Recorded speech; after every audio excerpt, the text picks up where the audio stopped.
14장 매닝의 남자. 이 모임은 교수형에 처해질 사람을 기대해서 모인 게 아니었다. 이미 교수형에 처해진 사람을 구경하려는 것이었다. 마차는 잠시 멈췄다가 다시 출발했다. 군중을 지나쳐 계속 나아갔다. 생토노래 거리를 따라 내려갔다. 봉장판 거리로 꺾어들어섰다. 그리고 낮은 문 앞에서 멈춰섰다. 문이 열리고 두 명의 근위병이 보나시회를 받아 안았다. 장교가 그를 부축했다. 그는 좁은 골목으로 밀려 들어갔다. 계단을 오르게 한 뒤 대기실에 내려놓았다. 이 모든 동작이 그에게는 기계적으로 이루어졌다. 그는 꿈속을 걷는 사람처럼 걸었다. 안개 속에서 사물을 희미하게 보았다. 귀로 소리는 들었지만 이해하지 못했다. 그 순간에 처형당했더라도 그는 자신을 방어하려는 몸짓이나 자비를 구하는 외침을 하지 못했을 것이다. 그는 근위병들이 내려놓은 그 자리에 그대로 있었다. 등은 벽에 기대고 팔은 축 늘어뜨린 채 벤치에 앉아 있었다. 그러나 그는 주위를 둘러보았다. 위협적인 물건이 보이지 않았다. 자신이 진짜 위험에 처해 있다는 걸 암시하는 것도 없었다. 벤치는 편안하게 덮개가 씌워져 있었다. 벽은 고급 코르도바 가죽으로 덮여 있었다. 창문 앞에는 붉은 다마스크 천으로 된 거대한 커튼이 걸려 있었다. 커튼은 금빛 커튼 끈으로 묶여 있었다. 그는 점차 자신의 두려움이 과장되었다는 것을 이해했다. 그리고는 머리를 왼쪽, 오른쪽, 위아래로 움직이기 시작했다. 아무도 이 움직임을 저지하지 않았다. 이 움직임 덕분에 그는 약간의 용기를 얻었다. 조심스럽게 한쪽 다리 그리고 다른 쪽 다리를 굽혔다. 마침내 양손의 도움으로 벤치에서 일어섰다. 그는 두 발로 서게 되었다. 그때 인자해 보이는 장교가 문을 열었다. 그는 옆방의 누군가와 몇 마디 말을 나누고 있었다. 그리고는 죄수 쪽으로 돌아서 말했다. 당신이 보나시웨라는 사람이요? 예, 장교나리. 죽은 목숨이나 다름없는 행상이는 더듬거렸다. 분부대로 하겠습니다. 들어오시오, 장교가 말했다. 그는 행상인이 지나가도록 옆으로 비켜섰다. 행상인은 대답 없이 복종하며 방으로 들어갔다.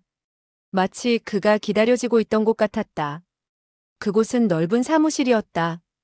벽에는 공격용 및 방어용 무기가 걸려 있었다. 답답하고 꽉 막힌 공간이었다. 9월 말에 불과했지만 이미 벽난로에 불이 타고 있었다. 책과 서류로 덮인 사각 테이블이 방 중앙을 차지했다. 그 위에는 라로시엘 시의 거대한 지도가 펼쳐져 있었다. 벽난로 앞에 한 남자가 서 있었다. 키는 중간 정도였다. 오만하고 당당한 자세에 날카로운 눈빛을 가졌다. 이마는 넓고 헬쑥한 얼굴은 제비꼬리 모양의 턱수염으로 인해 더욱 길어 보였다. 그는 36, 7살에 불과했지만 머리카락, 콧수염, 턱수염 모두 흰머리가 섞여 있었다. 이 남자는 칼만 없었을 뿐 군인의 모습이었다. 먼지가 살짝 묻은 버프색 장화는 그가 오늘 낮에 말을 탔음을 시사했다. 이 남자는 아르망 장 뒤플래시 리슐리웨 추기경이었다. 그는 보통 우리에게 알려진 늙은이처럼 등이 굽고 순교자처럼 고통받으며 몸이 망가지고 목소리를 잃고 때 잃은 무덤처럼 거대한 안락 의자에 파묻혀 천재적인 힘으로만 살아가던 그런 모습이 아니었다. 유럽과의 전쟁을 영원한 정신력으로만 지탱하는 그런 모습도 아니었다. 오히려 그 시대의 진짜 모습이었다. 교묘하고 용감한 기사의 모습이었다. 이미 육체는 약했지만 그를 가장 비범한 인물 중 한 명으로 만든 정신력으로 지탱하고 있었다. 그는 망투와 공국에서 느베르공을 지지한 후였다. 님, 카스트르, 위제스를 점령한 후였다. 이제 막 일드레에서 영국군을 몰아내고 라로시엘을 포위할 준비를 하고 있었다. 따라서 첫눈에 그가 추기경이라는 표시는 없었다. 그의 얼굴을 모르는 사람들은 자신이 누구 앞에 와 있는지 짐작할 수 없었다. 가련한 행상이는 문가에 서 있었다. 우리가 방금 묘사한 인물의 시선이 그에게 고정되었다. 그의 과거의 밑바닥까지 꿰뚫어 보려는 듯했다. 이자가 보나시웨인가? 잠시 침묵 후 그가 물었다. 예, 각하. 장교가 대답했다. 좋다. 이 서류들을 내게 주고 나가 있으라. 장교는 테이블 위에 놓인 서류들을 집어들었다. 그것들을 요구한 사람에게 건네주었다. 땅에 닿을 듯 허리를 굽혀 인사하고 방을 나갔다. 보나시웨는 이 서류들이 바스티유에서의 신문 때 본 것임을 알아봤다. 벽난로 앞에 남자는 때때로 서류 위로 시선을 들었다. 그의 눈빛은 단도처럼 가련한 행상인의 심장 깊숙이 박혔다. 10분의 독서와 10초의 응시 후 추기경은 결정을 내렸다. 저 머리는 음모가의 머리는 아니군. 그가 중얼거렸다. 하지만 상관없다. 더 지켜보자. 당신은 대역죄로 고발당했소. 추기경이 천천히 말했다. 이미 통보받았습니다, 각하. 보나시웨는 소리쳤다. 장교가 그에게 사용한 호칭을 신문관에게도 사용했다. 하지만 저는 아무것도 모른다고 맹세합니다. 추기경은 미소를 참았다. 당신은 아내 슈브레즈 부인, 그리고 버킹엄 공작과 공모했소. 사실입니다, 각하. 행상인이 대답했다. 아내가 그 이름들을 언급하는 것을 들었습니다. 어떤 상황에서? 리슐리웨 추기경께서 버킹엄 공작을 파리로 유인해서 그와 왕비까지 파멸시키려 한다고 말했습니다. 그녀가 그런 말을 했단 말인가? 추기경이 격렬하게 소리쳤다. 예, 각하. 하지만 저는 그녀에게 그런 말을 하는 것은 잘못이며 각하께서는 그럴 분이 아니라고 말했습니다. 입 닥치시오. 이 멍청이야. 추기경이 대답했다. 제 아내가 저에게 한 말과 똑같습니다, 각하. 당신의 아내를 납치한 사람이 누구인지 아시오? 모릅니다, 각하. 하지만 짐작은 하고 있겠지? 예, 각하. 하지만 그 짐작이 검찰관님의 심기를 불편하게 한 것 같아서 이제는 짐작하지 않습니다. 당신의 아내는 탈출했소. 알고 있었나? 모릅니다, 각하. 감옥에 온 뒤에야 알았습니다. 그것도 검찰관님 덕분에요. 매우 친절하신 분입니다. 추기경은 두 번째 미소를 참았다. 그럼 아내가 탈출한 이후 어디로 갔는지 모른단 말이오? 전혀 모릅니다, 각하. 하지만 루브르 궁으로 돌아갔을 겁니다. 새벽 1시까지 그녀는 돌아오지 않았소. 아, 맙소사. 그럼 그녀는 어떻게 된 걸까요? 우리가 알아낼 것이오. 걱정 마시오. 추기경에게는 숨겨지는 것이 없소. 추기경은 모든 것을 알고 있어. 그렇다면 각하, 추기경께서 제 아내가 어떻게 되었는지 말해주실까요? 어쩌면 그럴 수도. 하지만 먼저 당신은 아내와 슈브레즈 부인과의 관계에 대해 아는 것을 모두 고백해야 할 것이오. 하지만 각하, 저는 아무것도 모릅니다. 그분을 만난 적도 없습니다. 당신이 루브르 궁에서 아내를 데리러 갔을 때 그녀는 항상 곧바로 집으로 갔소? 거의 가지 않았습니다. 제가 데려다주는 직물 상인들과 볼 일이 있었습니다. 직물 상인이 몇 명이었소? 2명입니다, 각하. 어디에 살고 있소? 한 명은 보지라르 거리, 다른 한 명은 라아르프 거리에 있습니다. 당신도 그녀와 함께 상점에 들어갔소? 절대 들어가지 않았습니다, 각하. 문 앞에서 기다렸습니다. 그녀가 그렇게 혼자 들어가기 위해 당신에게 댄 핑계는 무엇이었소? 아무 핑계도 대지 않았습니다. 저에게 기다리라고 말했고 저는 기다렸습니다. 당신은 친절한 남편이로군요. 나의 친애하는 보나시웨 씨. 추기경이 말했다. 나를 친애하는 씨라고 부르시다니. 행상이는 속으로 생각했다. 젠장, 일이 잘 풀리고 있어. 그 문들을 알아보겠소? 예. 번호도 아시오? 예. 몇 번이요? 보지라르 거리 25번, 라아르프 거리 75번입니다. 아주 좋소, 추기경이 말했다. 이 말을 하며 그는 은방울을 집어들고 흔들었다. 장교가 들어왔다.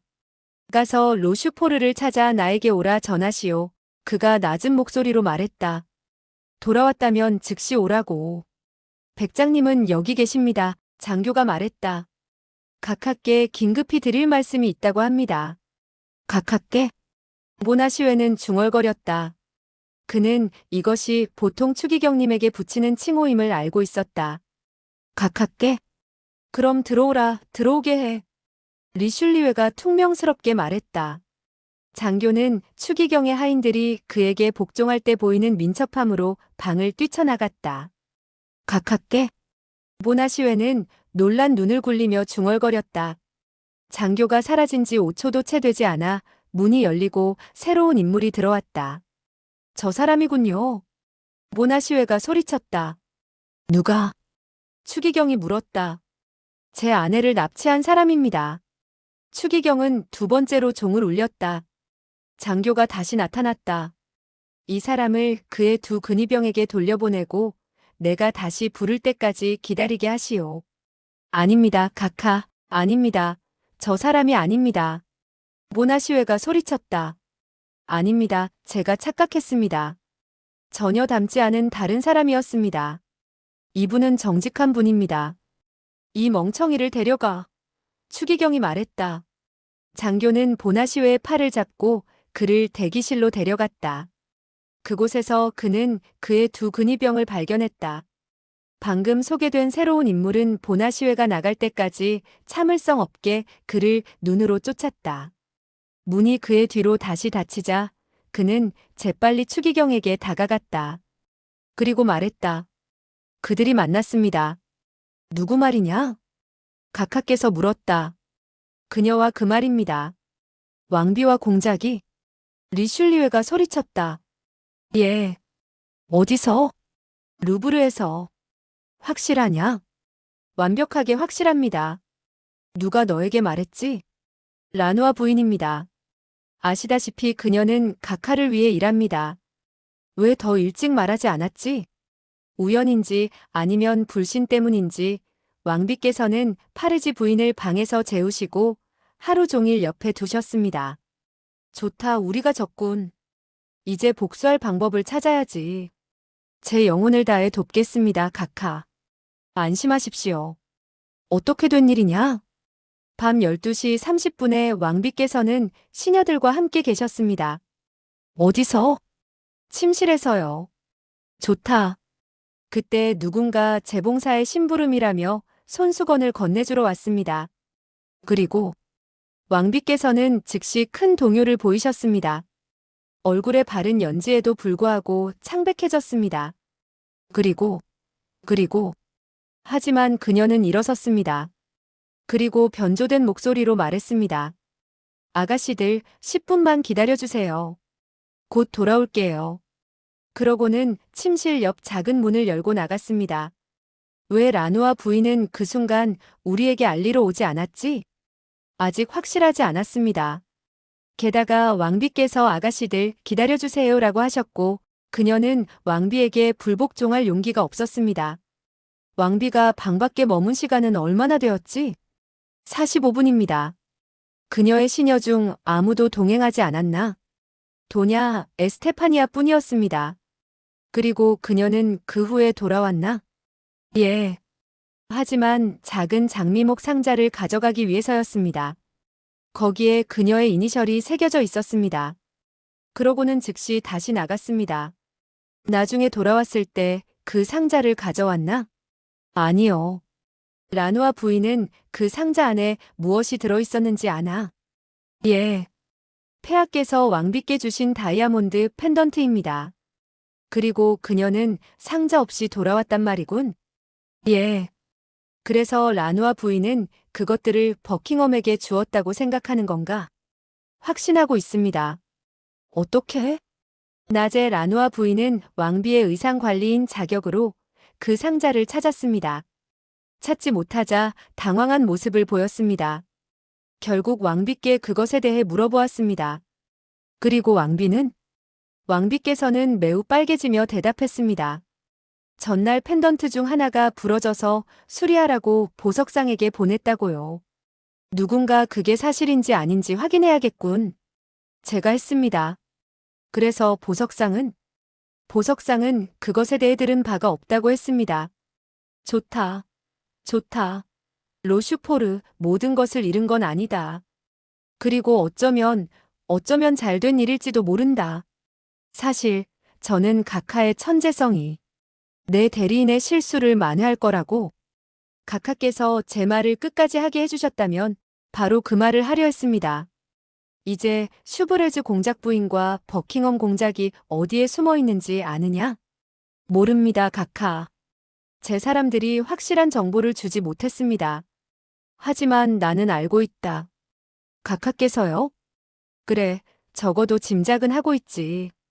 한 명은 보지라르 거리 25번지, 다른 한 명은 라 아르프 거리 75번지에 머물렀다. 각하께서는 두 사람을 모두 체포하길 원하십니까? 너무 늦을 것이오. 그들은 이미 떠났을 것이다. 그래도 확인해 볼 수 있습니다. 내 근위병 10명을 데리고 가서 두 집을 수색하시오. 당장 가겠습니다, 각하. 로슈포르는 방을 뛰쳐나갔다. 혼자 남은 추기경은 잠시 생각에 잠겼다. 그리고 세 번째로 종을 울렸다. 같은 장교가 다시 나타났다. 죄수를 데려오시오. 추기경이 말했다. 모나시웨는 다시 안내되어 들어왔다. 추기경의 신호에 장교는 물러났다. 당신은 나를 속였소. 추기경이 엄격하게 말했다. 제가요? 모나시웨가 소리쳤다. 제가 각하를 속였다고요? 당신의 아내는 보지라르 거리와 라아르프 거리에 갔을 때 직물 상인들을 만나러 간 것이 아니었소. 맙소사, 그럼 어디로 갔다는 말입니까?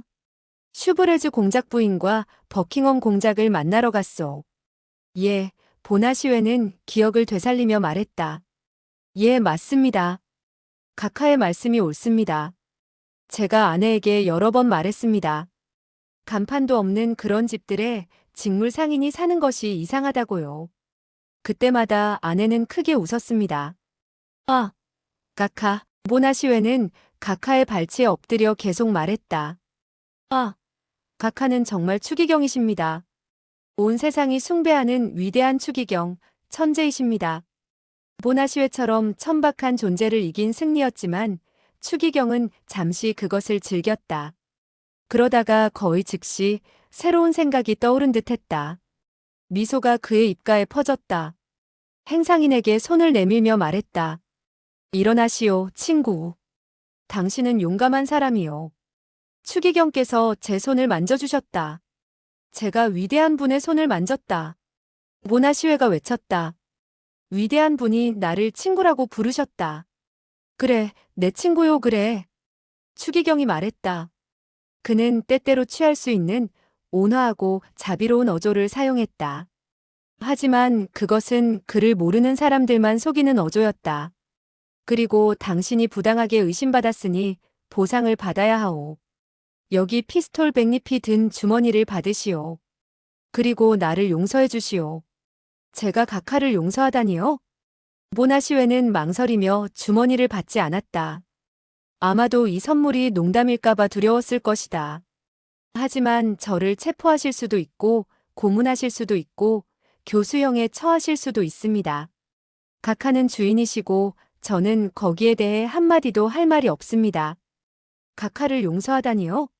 말도 안 됩니다. 아, 나의 친애하는 보나시웨 씨. 당신은 관대하군. 내가 알겠소. 그리고 고맙소. 자, 이 주머니를 받고 아주 불만스러운 상태로 떠나지는 않겠지? 황홀해서 떠날 겁니다, 각하. 그럼 잘 가시오. 아니, 곧 다시 만납시다라고 하는 게 좋겠군. 곧 다시 만나길 바라오. 각하께서 원하실 때마다요. 저는 각하의 명령에 전적으로 따를 것입니다. 자주 그럴 것이오. 당신과의 대화에서 큰 매력을 느꼈소. 오, 각하. 그럼 그때까지, 보나시웨 씨, 그때까지. 추기경은 그에게 손짓을 했다. 보나시웨는 땅에 닿을 듯 허리를 굽혀 화답했다. 그러고는 뒷걸음질로 나갔다. 그가 대기실에 있을 때 추기경은 그의 열광에 찬 외침을 들었다. 각하 만세. 추기경님 만세. 위대한 추기경님 만세. 추기경은 보나시웨의 열렬한 감정 표현을 들으며 미소 지었다. 그의 외침이 멀리서 사라지자 그가 말했다. 좋다. 저 사람은 이제부터 나를 위해 목숨을 바칠 것이다. 그리고 추기경은 라로셸 지도를 가장 주의 깊게 살펴보기 시작했다. 말했듯이 그 지도는 그의 책상 위에 펼쳐져 있었다. 그는 연필로 유명한 방파제가 지나갈 선을 그렸다. 그 방파제는 18개월 후 포위된 도시의 항구를 폐쇄하게 될 것이었다. 그가 전략적인 명상에 깊이 빠져 있을 때 문이 다시 열리고 로슈포르가 들어왔다. 어떻게 됐나? 추기경이 퉁명스럽게 물었다. 그가 맡긴 임무에 얼마나 큰 중요성을 부여하는지 보여주듯 그는 민첩하게 일어섰다. 글쎄요. 로슈포르가 말했다. 26에서 28살의 젊은 여자와 35에서 40살의 남자가 실제로 각하께서 알려주신 집들에 묵었습니다. 여자는 어젯밤에 떠났고 남자는 오늘 아침에 떠났습니다. 그들이었군. 추기경이 시계를 보며 소리쳤다. 이제 그가 계속했다. 그들을 쫓기에는 너무 늦었다. 공작 부인은 투르에, 공작은 블로뉴에 있을 것이다. 런던에서 그들을 따라잡아야겠군. 각하의 명령은 무엇입니까? 일어난 일에 대해 한마디도 하지 말라. 왕비는 완벽하게 안심하게 놔두라. 우리가 그녀의 비밀을 알았다는 것을 모르게 하라. 우리가 어떤 종류의 음모를 찾고 있다고 믿게 하라. 국세 담당관인 세기엘을 나에게 보내시오. 각하께서는 그 남자를 어떻게 하셨습니까? 어떤 남자 말이냐? 추기경이 물었다. 그 보나시웨 말입니다. 내가 할 수 있는 최선을 다했지. 그를 아내의 첩자로 만들었다. 로슈포르 백작은 그의 주인의 뛰어난 우월성을 인정하듯 허리를 굽혀 인사하고 물러났다. 혼자 남은 추기경은 다시 앉아 편지를 썼다. 그는 그것을 개인 인장으로 봉인했다. 그러고는 종을 울렸다. 장교가 4번째로 들어왔다. 비트레를 불러오시오. 그가 말했다. 그리고 여행 준비를 하라고 전하시오. 잠시 후 그가 찾던 남자가 장화를 신고 박차를 찬 채 그의 앞에 서 있었다. 비트레, 그가 말했다. 즉시 런던으로 떠나야 한다. 도중에 한순간도 멈추지 말라. 이 편지를 밀레이디에게 전하시오. 여기 200피스톨 수표가 있다. 내 회계 담당자에게 가서 돈을 받으시오. 6일 안에 돌아와서 내 임무를 제대로 수행하면 같은 금액을 다시 받을 것이다. 전령은 아무런 대답 없이 허리를 굽혔다. 편지와 200피스톨 수표를 들고 떠났다. 편지의 내용은 다음과 같다. 밀레이디에게 버킹엄 공작이 참석하는 첫 번째 무도회에 참석하시오. 그는 상의에 다이아몬드 펜던트 12개를 달고 있을 것입니다. 그에게 접근하여 2개를 잘라내시오. 이 펜던트들을 소유하게 되는 즉시 나에게 알리시오. 리슐리웨